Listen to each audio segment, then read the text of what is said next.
All right, what's going on? It's Bobby Skinner talking Giants. Giants lost to the Bengals 17-7.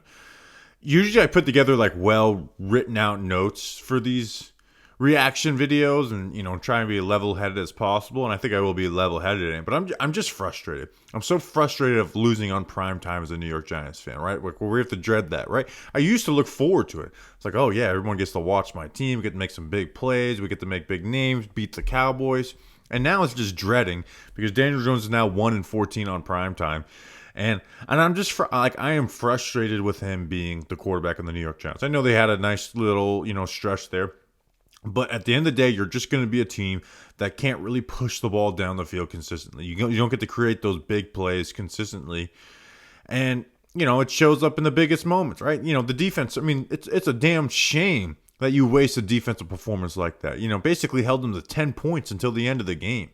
And you waste that performance. And again, the Giants were playing against the second worst defense in the NFL in the Bengals. I don't care if they got B.J. Hill and Sheldon Rankins back. Like that's pathetic to go out there and put 7 points on the board. You have a long drive. Hopefully get some points. They run that little throwback play to Theo Johnson, and DJ gets hit trying to throw the ball out of the end zone, interception. I feel like that's the fourth time I've seen that, and I've seen it multiple times on primetime. I've memories of those plays against Washington in 2020 and the Steelers. And I feel like I've seen, the Browns a couple weeks ago, when Malik Neighbors knocked it down. So it's just very, very frustrating that we go into these games and we have a quarterback who is quick game, right? I think it was his lowest completed air distance of his career in this game. Every third and fourth and short, it's like, all right, quick game to Darius Slayton or Wandale Robinson. And the Bengals knew it too. Right? They sit off and they drive on it. They sit off and they just consistently drive on it. The scoring drives are basically all off of Tyrone Tracy, just gritty runs, not like some big explosive plays. But that's basically all the scoring drives were. You didn't have a single single play over 15 yards. The longest play was 15 yards. I think they completed one pass or two passes over 10 yards in this game. I mean, it's just brutal, and I'm tired of it, right? I'm tired of this being what the quarterback situation is for the New York Giants, right? You're not gonna bench him for Drew Lock, going for for the rest of the season. But it's just I'm looking forward to the point where we have something else, and I hate being in that spot, but that's the spot that I feel in right now, where I hate being in a spot of just looking forward to whatever's next. Whether it's like, hey, is this guy good or is this guy bad? Or this guy's just good and he had a bad game, or he had a great game, or he's just bad and flat out. And I know, obviously the counterpoint to that is, well, Daniel Jones is just bad, but we are in the 6th year with him as being the Giants starting quarterback. So I'm just frustrated because you wasted a good performance, from this defense, right? This defense, Shane Bowen did a great job, right? Doubling Jamar Chase on key downs, putting Deonte Banks on T. Higgins. T. Higgins, won that matchup, but T. Higgins didn't take over the game. He had 7 catches for, I think, 60 yards or so, but he didn't have that big explosive play.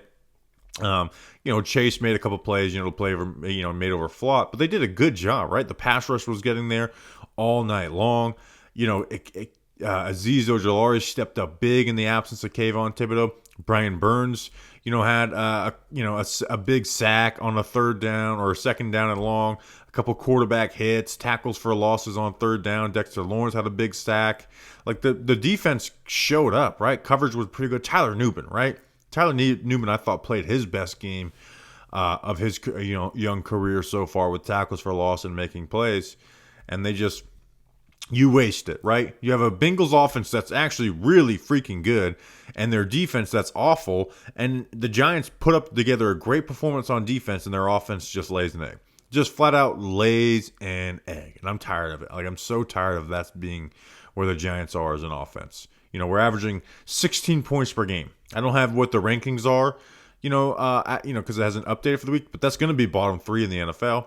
DJ this year, he's actually throwing the ball deeper at a higher rate than any year besides his rookie year, about 10%. But he's completing them worse than he's ever had, right? 5 for 25, that's 20%. Going into the week, there was only one QB that had a worse completion percentage on deep passes, and that's Tyler Huntley. on the Miami Dolphins, who's 0 for 7. Right, the only guy that's been worse than Daniel Jones this year is a guy who's 0 for 7. So I'm just tired of it. Right, I'm tired of going on these games and breaking down. The Giants are now 2-4. I hope we can beat the Eagles and win the Saquon revenge game. But at the end of the day, that's like a small good feeling because the Giants aren't going to be contenders. With this situation at quarterback. Now, we can do the whole quarterback away thing, all that. They're a quarterback away from being a playoff team, right? Are they a quarterback away from being a championship contender? No, I don't think so. But they are a quarterback away from being a consistent playoff team. How will that answer be, how will that question be answered? I don't know. But it's frustrating that this is the spot that they're in right now. So like and subscribe. We'll put together a full podcast. I'll do a full rewatch of the game, break it down a little more. But just a shame that this is what the Giants, primetime game was.